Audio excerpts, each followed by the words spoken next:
الله الرحمن الرحيم.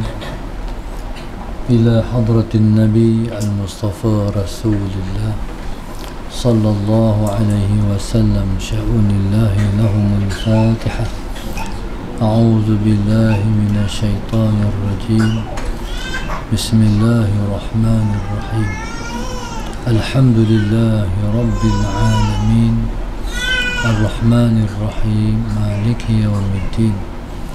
إياك نعبد وإياك نستعين. اهدنا الصراط المستقيم صراط الذين أنعمت عليهم غير المغضوب عليهم ولا الضالين آمين. بسم الله الرحمن الرحيم. الحمد لله رب العالمين والصلاة والسلام على أبي القاسم الأمين وعلى آله وصحبه أجمعين. قال رب اشرح لي صدري ويسر لي أمري واحلل عقدة من لساني يفقه قولي. سبحانك لا علم لنا إلا ما علمتنا إنك أنت العليم الحكيم. ولا حول ولا قوة إلا بالله العلي العظيم. اللهم صل وسلم وبارك على سيدنا محمد الفاتح لما أغلق والخاتم لما سبق ناصر الحق بالحق والهادي إلى صراطك المستقيم. صلى الله عليه وعلى آله وصحبه حق قدره ومقداره العظيم. أعوذ بالله من الشيطان الرجيم. بسم الله الرحمن الرحيم. بسم الله الرب العظيم والرسول الكريم والملائكة المقربين. الصلاة والسلام عليك يا سيدي يا رسول الله.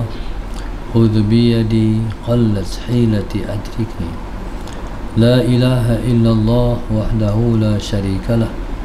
له الملك وله الحمد وهو على كل شيء قدير. Alhamdulillah, pada pagi ini sama-sama kita bersyukur kepada Allah Subhanahu wa taala yang mengizinkan kita untuk bersama pada pagi ini dalam kuliah duha, kuliah khas online di bawah tajuk Tadabbur Suratul Dukhan siri 1. Yang menaja majlis kita pada pagi ini ialah grup infak Masjid Darasa 18. Moga-moga Allah Subhanahu wa taala sentiasa melimpahkan taufik dan hidayah pada para penaja kita dan pada kita semua. Mudah-mudahan dijauhkan kita semua daripada malapetaka, musibah, fitnah dunia ni. Dikabulkan semua hajat-hajat yang kita hajatkan insya-Allah. Amin ya rabbal alamin. Bismillahirrahmanirrahim.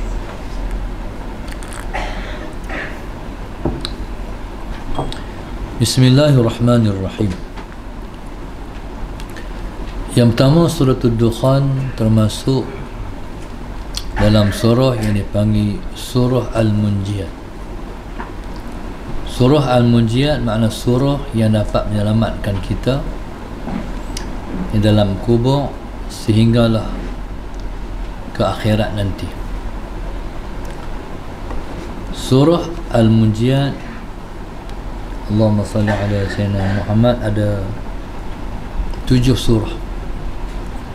Yang pertama surah Al-Lam Sajdah, yang kedua surah Yasin, yang ketiga suratul Dukhan, yang keempat surah Al-Waqi'ah, yang kelima suratul Mulk, yang keenam suratul Insan, yang ketujuh suratul Buruj. Ada 7 surah semua. Jadi siapa-siapa yang baca surah ni, iaitu surah Al-Lam Sajdah, surah Yasin, suratul waqi'ah, Allahumma salli ala sayyidina, suratul dukhan, suratul waqi'ah. Yang kelima suratul mulk. Yang keenam surah hal ata 'alal insan. Dan yang ketujuh ialah suratul buruj, was-sama'i dzatil buruj. Kalau kita baca surah ni hari-hari, hidup kita tak sengit, hidup kita seimbang, ibadat kita konsisten, istiqamah. Kalau kita wirid kita baca Quran, kita akan lebih sedap baca Quran. Kalau kita selalu bangun qiyamul lail, jadi kita akan suka bangun lagi qiyamul lail. Ini kelebihan surah ni. Hari ini kita berada dalam suratul dukhan. Dukhan makna asap. Surah ni ialah surah yang jadi peringatan kepada kita terhadap salah satu di antara alamat-alamat kiamat, iaitu dukhan, iaitu asap. Asap ni, dukhan ni tak berlaku lagi, akan berlaku di akhir zaman ni. Bila bila keluar asap ni, maka kita umat Islam disuruh untuk duduk dalam rumah, jangan keluar. Kalau keluar asap esok, kita jangan keluar rumah, duduk dalam rumah.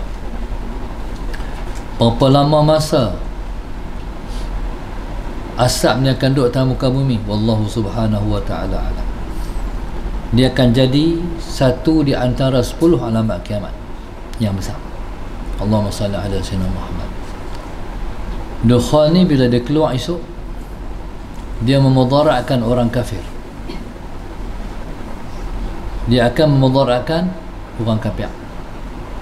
Jadi Allahumma salli ala sayyidina Muhammad, bila orang kafir menyedut dukhan ni, jadi menyebabkan kematian. Tapi orang Islam jangan duduk di luar, duduklah rumah. Suratul dukhan ni Nabi sebut dalam satu hadis, man qara'a hamim ad-dukhan fi lailatin asbaha yastaghfiru lahu 70,000 malakin.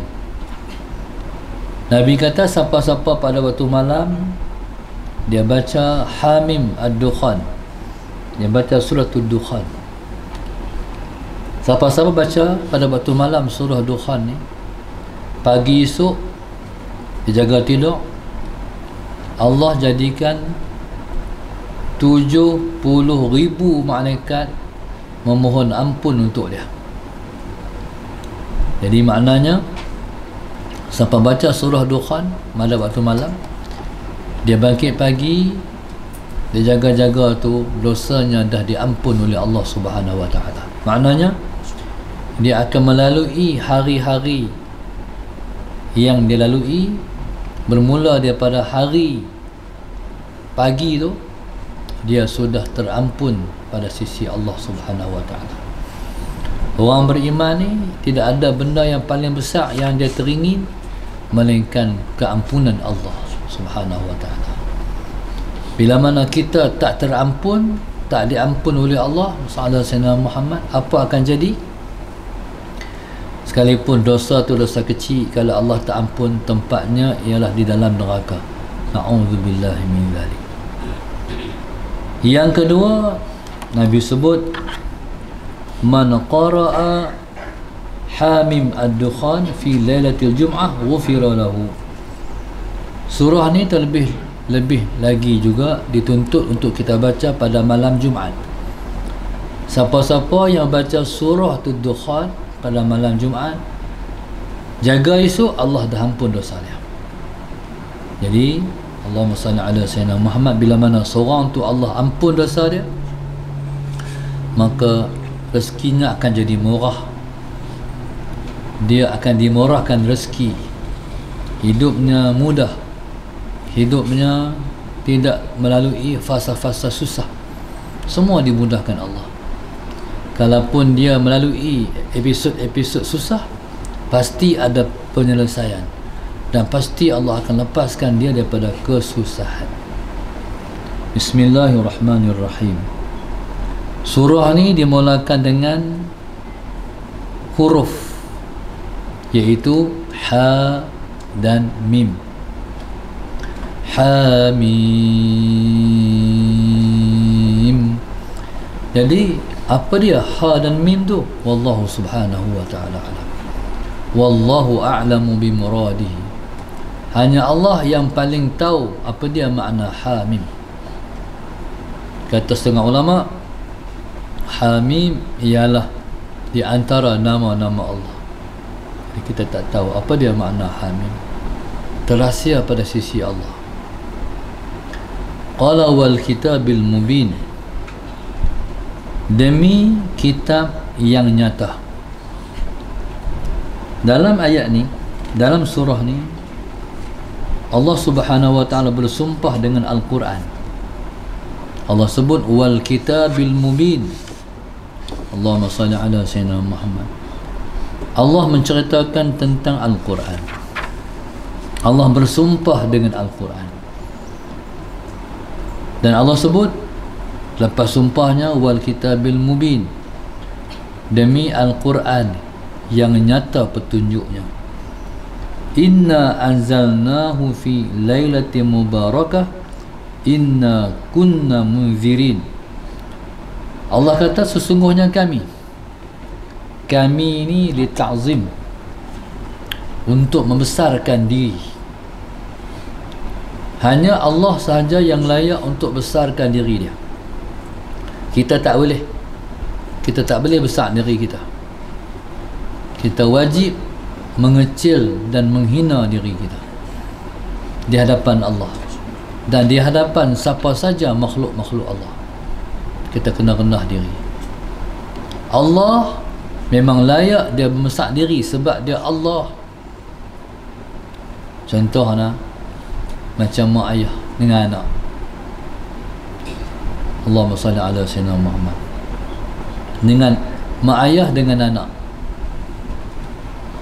Kita ni anak buat lebih kurang dengan kita, menyombong diri kita, nak rendah diri. Sesuai tak mak ayah rendah diri ke anak? Dalam mak ayah pun tak sesuai. No? Mak ayah tak boleh minta maaf ke anak. Jadi kita tiba anak dia 3 rotan, betul ayah minta maaf lah. Jadi macam mana agak-agak? Rosak lah budak tu. Kalau nak buat sungguh. Kalau nak tibai, kalau nak didik sungguh. Marah, lepas tu minta maaf pula. Teruk sangat tu. Tak sesuai. Tu macam mana cara nak didik anak? Taib. Bila dah marah dekat anak, kena dah serotan, salah Sayyidina Muhammad, kita kena kemah lagi, handok lagi rotan ni. Sakit tak kena rotan? Sakit mah, nak lagi rotan? Tak mau dah. Nah, jangan buat dah. Okey, jangan pergi sambung. Mak minta maaf lah. Rosak budak tu. Cara macam mana? Petang lagi, salah Sayyidina Muhammad, kita kata dekat anak kita marah pagi tu, abang nak makan apa petang lagi?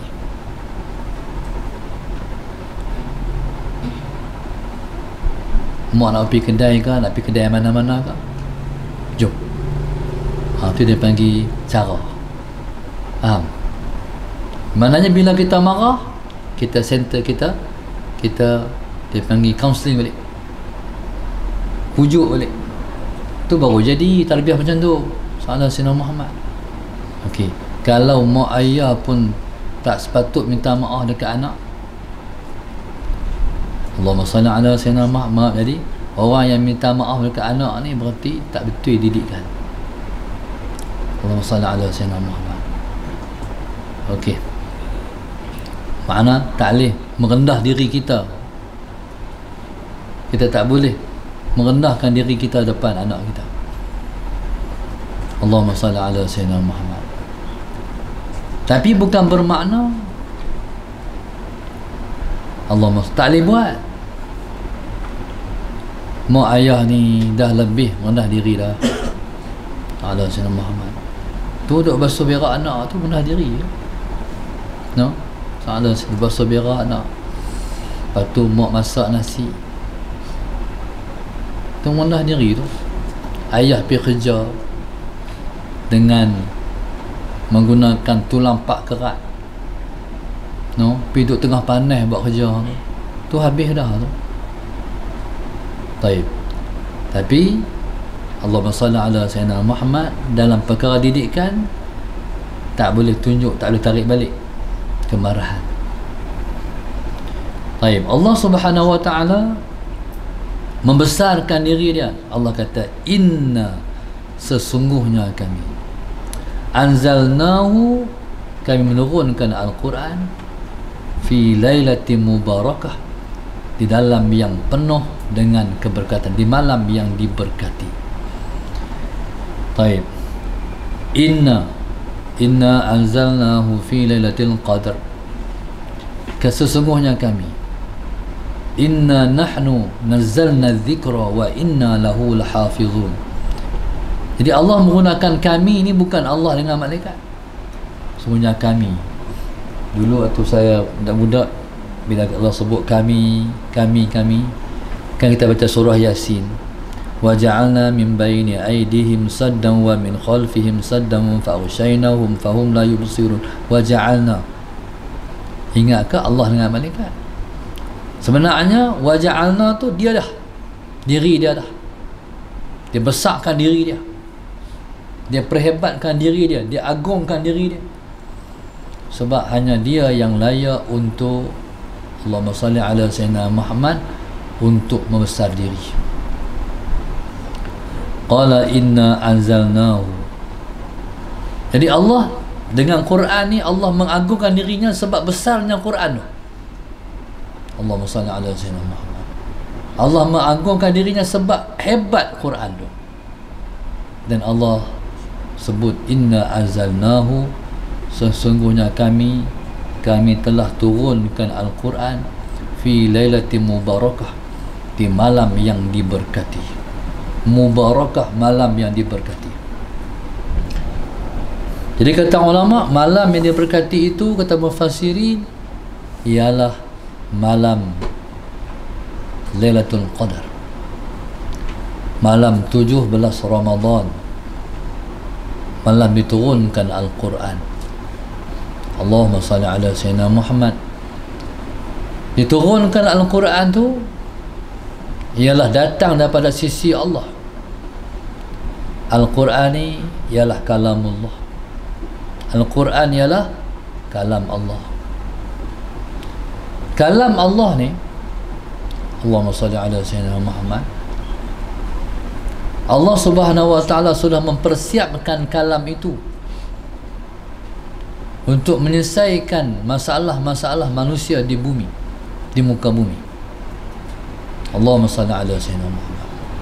Allah mulakan dengan Al-Quran, diturunkan 5 ayat daripada suratul Alaq.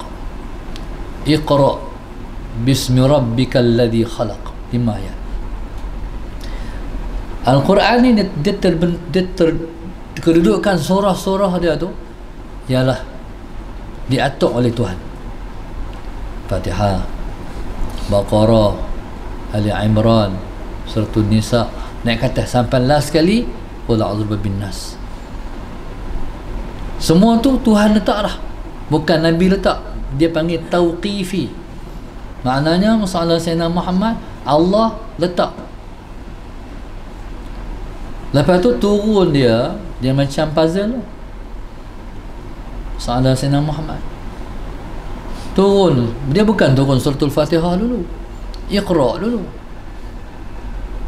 Iqra dulu nak habis dah tu, juzuk amma tu, masalah Sayyidina Muhammad. Lepas tu dah dalam tempoh 23 tahun dia turun. Lepas tu turun sampailah penuh Al-Quran tu dengan, kalau 114 ayat, kalau 110 ayat, maka dia turun sampai lengkap. Allahumma salli ala Sayyidina Muhammad. dalam tempoh 23 tahun sampai puzzle itu sudah pun sempurna, dan dia turun mengikut isu-isu semasa Quran. Salah, saya nama tu dia panggil asbabun nuzul, sebab turun Al-Quran. Dulu waktu mana Ustaz Fadil Nur ada dulu, ada satu ilmu saya ingat sampai hari ini. Orang ni, ada orang dia kata apa ceramah ni duk kira ceramah isu semasa aja, duk ceramah ikut isu semasa. Dia orang petikai, ada orang ceramah, dia ceramah tu isu semasa semua, ataupun mengajar kait dengan isu semasa. Kata Ustaz Fadil, tu salah petikai. Al-Quran diturunkan ikut isu semasa. Salah Sayyidina Muhammad. Tu mana Quran ni hidup. Bila berlaku macam ni, turun ayat tu. Contoh, Allahumma salli ala Sayyidina Muhammad. Satu kumpulan orang Yahudi berjumpa dengan Rasulullah. Bila lepas berjumpa dengan Rasulullah, Allahumma salli ala Sayyidina Muhammad, lepas nak kenal Nabi, lepas nak tanya kat Nabi berkenaan ruh. Allahumma salli ala Sayyidina Muhammad. Yas'alunaka 'anir ruh. Mereka bertanya kamu berkenaan ruh. Lepas nak tengok Rasulullah, nak tengok ilmu Rasulullah. Kalau Nabi kata ruh tu hak ni, lepas nak kata hak ni. Kalau Nabi kata ruh tu hak ni, lepas nak kata hak ni. Lepas nak kenal Nabi. Jadi ketika itu Allahumma salli ala Sayyidina Muhammad, lepas mai tanya Nabi berkenaan dengan ruh. Ruh ni yang kita faham, ruh dalam diri kita, ruh kita, ruh manusia. Tu ruh yang biasa kita faham. Kalau Nabi kata hak tu, lepas ada makna lain kepada ruh, iaitu Jibril pun disebut dengan ruh juga. Apa dalam inna anzalna tu, Allahumma salli ala Sayyidina Muhammad, inna anzalnahu fi lailatul qadr wa ma adraka ma lailatul qadr, lailatul qadr khairun min alf syahr, tanazzalul malaikatu war ruh. Malam qadar, malam turun malaikat semua, dan malam itu turun juga ruh. Ruh tu maknanya malaikat Jibril alaihi salam. Kalau Nabi kata ruh, ialah ruh dalam jasad, Muhammad, kami bukan masuk tu, kami masukkan Jibril. Maknanya suruh ni dia turun mengikut isu perkara apa. Allahumma salli ala Sayyidina Muhammad, yang diperkatakan, yang ditanyakan, maka itu yang Nabi kita memberi jawapan. Allahumma salli ala Sayyidina Muhammad. Dan bila ditanya, Nabi akan tunggu. Nabi tak terus memberi jawapan, sebab Nabi tak cakap ikut hawa nak. Nabi tak cakap mengikut hawanya. Wa ma yantiqu 'anil hawa in huwa illa wahyun yuha. Nabi tak cakap ikut yang Nabi nak, tapi Nabi bercakap apa yang diwahyukan oleh Allah pada dia. Kalau orang tanya, Nabi tak terus beri jawapan, Nabi diam. Nabi tunggu. Mesti ada jawapan. Ketika tu turunlah wahyu. Berarti turunlah Al-Quran. Taib, Al-Quran diturunkan pada malam Lailatul Mubarakah. Satu pendapat ulama. Di sana ada pendapat ulama yang mengatakan Quran ini diturunkan pada malam nisfu Sya'ban. Ada juga. Allahumma salli ala Sayyidina Muhammad. Maka Allah kata, inna kunna munzirin. Kami nak habaq ni, kami nak bagi peringatan. Itu mana inna kunna munzirin. Kami nak habaq ke apa? Kami nak bagi peringatan ni. Dengar peringatan kami. Itu mana inna kunna munzirin. Berarti Quran diturunkan bersama dengan peringatan. Sebab itu Quran ni luar biasa. Mengajak Quran ni, orang yang jadi guru Quran jadi tercengih dengan sendiri, betul tak? Yang mengajak Quran belakang, no? Mengajar Quran dia akan jadi cengih. Pasal Quran passion dia. Allahumma salli ala sayyidina Muhammad. Contoh, tu sang ngajak orang lah, ngajak anak kita sudah. Lepas khiyau, tak boleh lagi lah. Cengih langsung. Kita baik pun mak tu. Baik pun ayah tu. Bila ngajak Quran ni cengih. Passion Quran. Lepas tu Quran ni siapa mengajak kena pegang kotan. Bukan nak tibai sangat, tapi nak remah lantai. Rotan nanti yang jadi hancur tu bukan tibai orang, tibai lantai. Soalan Sayyidina Muhammad. Tapi lama-lama kena juga sekali. Quran ni memang macam tu passion dia. Allahumma salli ala Sayyidina Muhammad. Dan Quran, siapa yang mengajak tegas boleh cepat. Kalau buat lambat, ajak Quran, lepas tu anak kata mak nak makan aiskrim, habis makan, lembut sangat, tak boleh, baca sampai habis dulu. InsyaAllah anak cepat boleh Quran. Taib. Sebab Quran ni dia soalan Sayyidina Muhammad, memang dia turun dahsyat, hebat. Dalam jenis-jenis wahyu yang Allah buat turun pada Rasulullah, ada satu jenis wahyu hak tu paling dahsyat sekali. Nabi SAW menyebut dalam hadisnya, kalau turun wahyu hak macam tu, Nabi peluh pada musim sejuk. Jibril yang menurunkan wahyu pada Rasulullah SAW, pada banyak situasi malaikat Jibril buat turun dalam bentuk dia merupa seorang sahabat Nabi yang bernama Dihyah Al-Kalbi. Dihyah ni sahabat Nabi yang paling handsome sekali. Kalau dia lalu di tepi rumah anak-anak dara, pakai nak tengok. Handsome Dihyah ni. Malaikat ni turun rupa Dihyah, tapi seorang sahabat pun tak nampak malaikat, kecuali Allahumma salli ala Sayyidina Muhammad. Kalau tak salah ingat, Ibnu Abbas radhiyallahu ta'ala anhu, dia saja yang pernah tengok malaikat rupa dengan Dihyah ni. Satu hari dia katakan Rasulullah, ya Rasulullah, aku tengok Rasulullah, saya tengok Rasulullah, malaikat dia rupa Dihyah. Ni berita betul ke hang tengok? Betul Rasulullah. Kalau betul hang tengok, di akhir hayat hang buta. Jadi dia kata dia tengok 2 kali. Dia tunggu. Lepas Nabi wafat, dia hidup lama juga, sampai dia tua. Akhir hayatnya dia buta. Nah, abang kata memang Nabi kata tu betul. Dia tengok memang malaikat Dihyah Al-Kalbi. Tapi ada kalanya malaikat tak main macam tu. Dia main macam cengih, dia kerah. Kalau dia main cara kerah tu, dia seperti salsalatil jaras. Makna seperti bunyi loceng. Bismillahirrahmanirrahim. Seperti bunyi loceng. Bukan macam loceng gereja tu. Loceng ni macam ni. Dia bila kita keteng, dia keteng balik, ya kan? Teng balik. Macam ni lah. Macam ni yang saya nak fahamkan. Apa nama kamu? Mu. Pernah tak kau bergaul macam tu?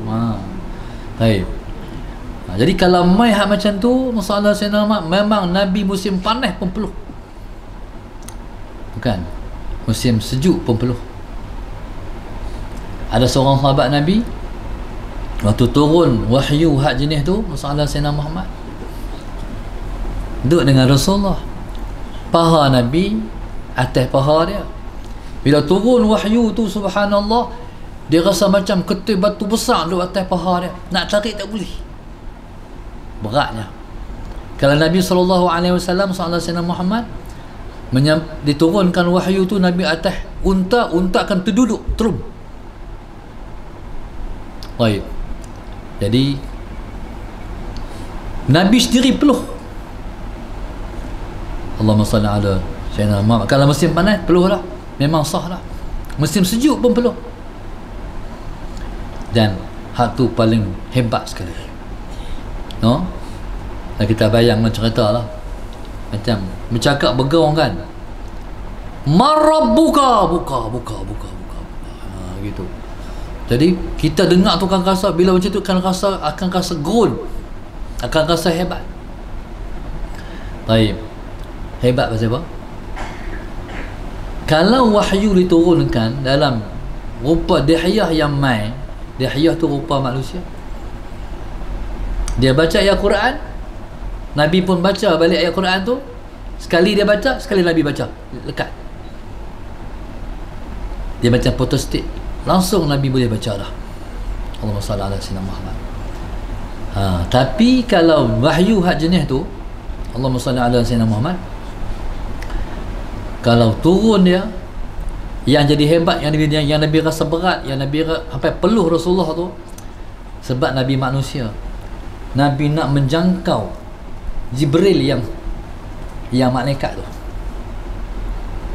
Kita manusia. Allahumma salli ala Sayyidina Muhammad. Jibril rupa asal dia main tu. Dia tak rupa Dihyah, rupa dia. Jadi Nabi SAW soalan Sayyidina Muhammad, kita manusia ni ada manusia kemalaikatan, manusia malaikat. Allahumma salli ala Sayyidina Muhammad. Segi ibadah, Rasulullah ibadah seperti malaikat. Nabi berpuasa, Nabi puasa macam malaikat. Kita puasa kena buka. Nabi kalau puasa, Nabi ada kala Nabi tak buka. Nabi terus tak makan. Nabi tak bagi kita buat macam tu. Sebab masalah Sayyidina Muhammad berpuasa tak buka tu makam Nabi. Kita tak buka ke habis ketak ni, tak lutut habis, ketak siku habis, lemah habis badan, kita tak buka puasa. Allahumma salli ala Sayyidina Muhammad. Nabi memang kuat. Bayangkan ketika mana mereka korek kubur Khandaq, para sahabat korek kubur Khandaq, jumpa seketui batu besar, mereka tukui ketui batu besar tu tak pecah. Lepas pergi habaq kat Rasulullah, para sahabat Rasulullah, kami jumpa seketui batu besar.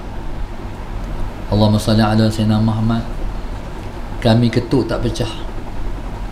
Kami ni hak kami ramai-ramai ni, orang tu ketuk, orang ni ketuk, semua tak pecah. Nabi pergi,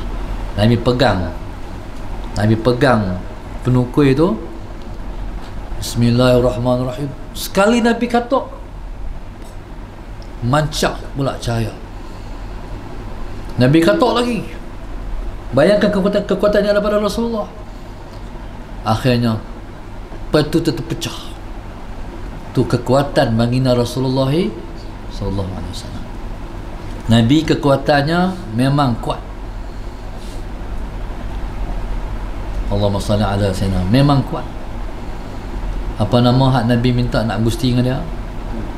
Rukanah. Rukanah ni dia orang kuat di Madinah.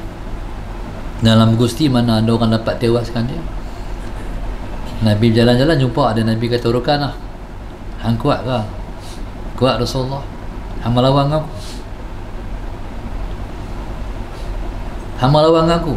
Dia kata boleh. Nabi katakan, hang lawan aku, hang kalah, hang kena masuk Islam. Dia kata okey. Lawan dengan Nabi SAW. Letak lengan ni tak bergerak pun Rasulullah. Dia yang merempas pula. Nabi senang lah. Akhirnya Nabi kalahkan dia dan masuk Islam. Ni kekuatan kemanusiaan ada pada Rasulullah. Di sana ada manusia kemalaikatan. Kekuatan seperti kekuatan malaikat. Kekuatan Kalau aku kata malaikat Jibril tu, dia cucu kampung ataupun negeri Nabi Allah Lut, dengan sebelah sayap dia masalah Sayyidina Muhammad, dia angkat sampai ke langit tu, sampai orang pening langit dengar kokokkan ayam kampung tu pun dekat dengan langit. Dia kalih, dia hempak, tak ada apa pada malaikat Jibril, kuat. Allahumma salli ala Sayyidina Muhammad. Jadi bila Nabi kita sallallahu alaihi wasallam terima wahyu tu, Nabi nak jangkau ke malaikatan. Nabi nak jangkau, Nabi manusia nak jangkau ke malaikatan. Tu yang sebab manusia ni soalan Sayyidina Muhammad tu sampai Nabi berpeluh-peluh. Dia respon kepada kemalaikatan tu soalan Sayyidina Muhammad. Itulah yang disebut inna anzalnahu fi lailatin mubarakah inna kunna munzirin. Di Al-Quran datang sebagai petunjuk. Yang kedua, Al-Quran datang sebagai peringatan kepada orang yang tak mau mengikut akan petunjuk. Wallahu subhanahu wa ta'ala a'lam. Mudah-mudahan insya-Allah Allah sentiasa merahmati kita semua, selalu mandu kita ke jalan kebaikan, membawa kita kepada kebenaran, memisahkan kita dengan kebatilan, kita terpandu kepada jalan yang diridai oleh Dia, dijauhkan daripada kemurkaannya. Amin. Rabbana zalamna anfusana wa illam taghfir lana wa tarhamna lanakunanna minal khasirin. Rabbana atina fid dunya hasanah wa fil akhirati hasanah wa qina adzabannar. Sallallahu alaihi wasallam. Alhamdulillah rabbil alamin. Subhanakallahumma wa bihamdika.